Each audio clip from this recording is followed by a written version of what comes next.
Let's go, on va pouvoir parler de mon main. Enfin, mon main. Du moins celui de Day One. Bonjour tout le monde, bienvenue du coup sur cette nouvelle vidéo consacrée aux présentations de personnages. Et aujourd'hui nous allons nous consacrer à Zoe, un personnage auquel vous allez voir, elle est très axée dans le zoning. Mais déjà commençons par le corps à corps. Close Light tout à fait universel, ok ça c'est très bien. Derrière nous avons quand même un Close Aim qui certes est en 6 frames mais à moins 3 en bloc. Donc faites attention lorsque vous l'utilisez en pressing. Et enfin un dernier coup, le closage qui vous permettra de faire des gros combos starter bien sales. Avec quand même un simple... frame trap très fort avec close like close H pour justement éviter les chops de l'adversaire. Tu sais, ça peut être très intéressant. Côté normaux en phare et accroupi, là on va pouvoir discuter parce que ça va être son core gameplay, parce que vous allez voir un phare light qui va quand même assez loin par rapport à d'habitude. Derrière on a un excellent phare médium qui sort quand même assez vite avec une excellente distance, bien évidemment combotable sur certains spéciaux, donc let's go. Et derrière, si vous voulez counterpo que l'adversaire, vous avez cette fois-ci un excellent phare H qui certes va moins loin que le phare médium, mais comme je vous l'ai dit, le but c'est de pouvoir counterpo que l'adversaire, un adversaire qui a du mal à se déplacer ou qui essaye de balancer des gros médiums comme ça gratuitement dans le neutral. Ziak, vous pouvez les contrer avec ce phare H tout à fait très bon. Derrière les normaux en accroupi, vous avez un bas light qui est certes universel, mais qui a une portée tout à fait moyenne. Il n'y a pas forcément grand chose à dire, mais le plus intéressant ce sera bien évidemment le son bas médium, puisque son bas médium couvre une distance assez exceptionnelle. Beaucoup de gens se plaignent du bas médium du Siegfried. Bon, MDR, Zoe a le même. Donc derrière, vous pouvez très facilement contrôler l'adversaire avec ces médiums pour pouvoir avoir un bête avantage sur la mid-range. Donc vraiment, n'hésitez pas à les utiliser. Et enfin, dernier coup qui sera tout simplement son bas heavy, qui va servir tout simplement d'anti-air, mais comme vous pouvez voir, il touche extrêmement haut, ce qui vous permet vraiment de pouvoir zoner très facilement. Et enfin, dernier coup, son bas unique, lui permettant tout simplement de mettre une petite balayette. Elle sort plutôt rapidement avec pas forcément une grosse portée, donc ça peut être plutôt utile pour casser le pressing d'un adversaire qui a envie de prendre un tout petit peu trop de risques. Côté dash attack, vous allez voir, elle a quand même quelques petits trucs assez uniques. Déjà une dash attack light tout à fait classique, très universel, combo table en hit, positif en bloc, bref, on laisse ça de côté. Par contre, la version médium, c'est un overhead, contrairement à d'autres persos auxquels nous avons pu voir que c'était principalement des lots. Et bah tout simplement pour Zoe, c'est son overhead universel qu'elle avait dans Grand Blue Fantasy Versus, qui était très utile en plus dans ce dernier, donc let's go. Et derrière, nous avons une version H qui vous permet d'utiliser votre bouclier pour contrer un coup de l'adversaire, parce que oui, c'est une armor. Voilà, donc c'est extrêmement fort pour pouvoir surprendre votre adversaire, parce que en plus de ça,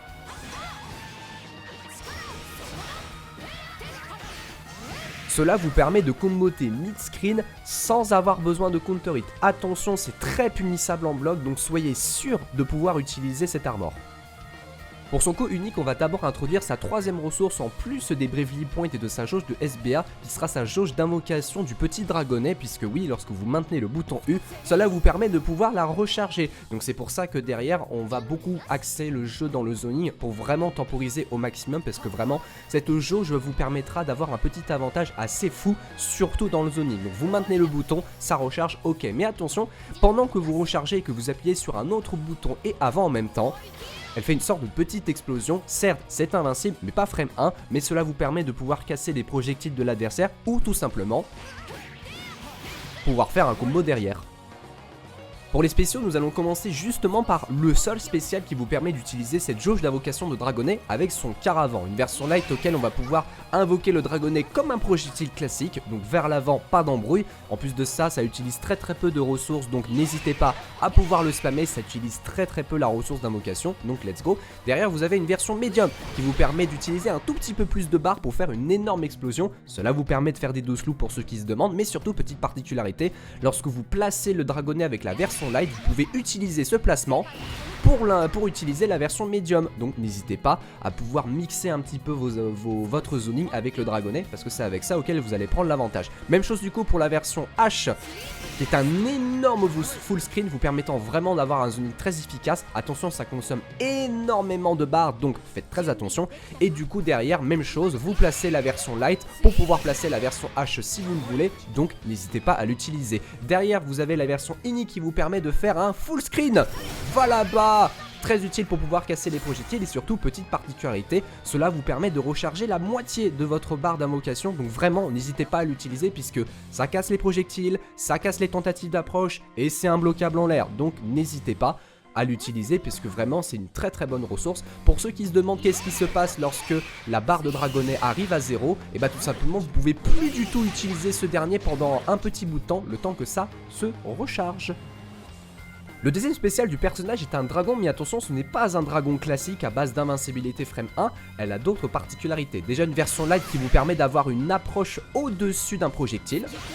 Donc let's go, cela vous permet vraiment d'atteindre le corps à corps si votre adversaire utilise un peu trop les projectiles, mais les plus intéressantes seront du coup les autres versions. Une version M vous permettant de pouvoir anti-air, c'est marqué invincible mais ce n'est pas frame 1, alors attention à l'invincibilité, elle arrive quand même extrêmement tard, donc faites très attention à l'utiliser, il faut anticiper le saut pour pouvoir utiliser le dragon médium.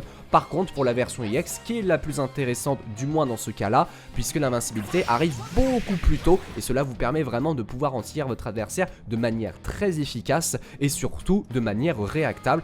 Petite particularité aussi, elle est combotable en hit et surtout positif en bloc. Donc si vous voulez aller tenter une petite approche aérienne avec le dragon EX, et ben n'hésitez pas. Attention bien évidemment contre des très bons joueurs qui attendent justement ce dragon, ils peuvent très facilement l'anti-air et aller choper les meilleurs combos possibles. Derrière vous avez la version unique qui elle par contre est un vrai reversal, donc invincible frame 1 et punissable en bloc.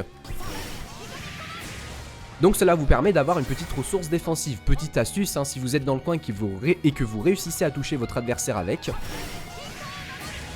hop, petit inverso de position et vous pouvez du coup entamer votre pressing, évidemment à portée de chop. Maintenant son troisième spécial, son quart arrière, une version light vous permettant d'avoir un coup assez rapide, donc très pratique pour pouvoir comboter derrière des lights, ça ok, mais derrière elle n'a pas un mais deux follow-up, que ça soit sur la version light, medium et EX de ce spécial, soit vous appuyez simplement sur le bouton, soit vous faites avant plus bouton. Ce dernier follow-up sera très utile puisque cela vous permet de faire plus de dégâts que d'habitude et du coup derrière pouvoir instaurer votre Zonic si vous l'utilisez en mid-screen. Vous avez une version médium un tout petit peu plus lente, donc ce sera surtout commotable sur des gros coups ou des médiums en counter hit. Toujours avec les mêmes follow-up, petite astuce, c'est combotable sur les auto-combos. Derrière vous avez la version EX qui va être très rapide et surtout très utile, surtout dans le coin. Parce que ça sera votre starter de combo, donc vraiment n'hésitez pas à l'utiliser. Attention, cette version EX est assez punissable en bloc, donc si vous l'utilisez, c'est parce que vous êtes sûr de pouvoir le toucher derrière. Derrière vous avez du coup la version unique auquel elle est vraiment unique. Il n'y a pas de follow-up derrière, mais du coup, cela vous permet de pouvoir comboter derrière et surtout de garantir la mise au sol sur un finisher de combo.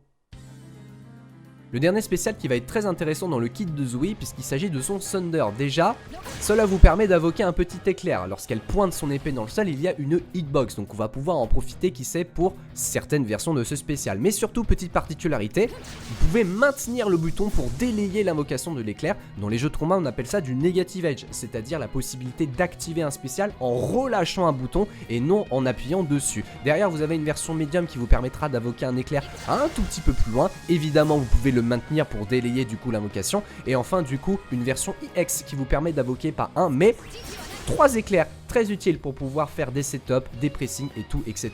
Par exemple, ce genre de truc ça existe. Voilà, ou encore tout simplement si vous réussissez à le placer en setup,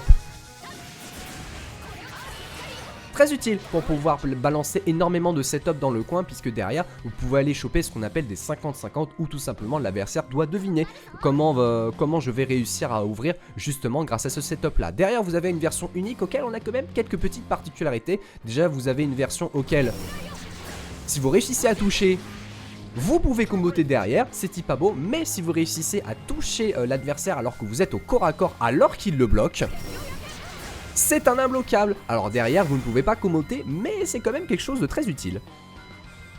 En plus d'avoir une version au sol de ce spécial, il en existe une version aérienne. Cela vous permet d'invoquer du coup ces éclairs en étant en l'air. Attention, vous ne pouvez pas maintenir le bouton pour le délayer, donc ça vous permet vraiment d'avoir des baits d'anti-air, une version EX en plus de ça qui vous permet d'invoquer 2, et enfin une version ultra qui est très utile pour plein de raisons, puisque déjà c'est positif en bloc, mais surtout cela vous permet de faire ce qu'on appelle des Tiger Knee pour pouvoir par exemple bait une shop, et derrière bien évidemment vous pouvez comboter. Magnifique. Pour les super il n'y a pas forcément grand chose à dire, hein. On a une version normale qui vous permet de faire évidemment des dégâts.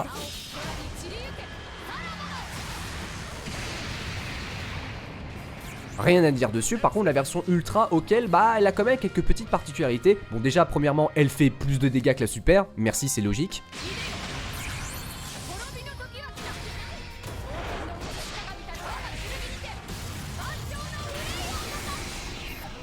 Mais surtout cette petite particularité c'est qu'elle a une très grosse hitbox, donc qui sait dans votre jeu de zoning vous pouvez réussir à balancer du coup cette ultra par exemple sur un jump in.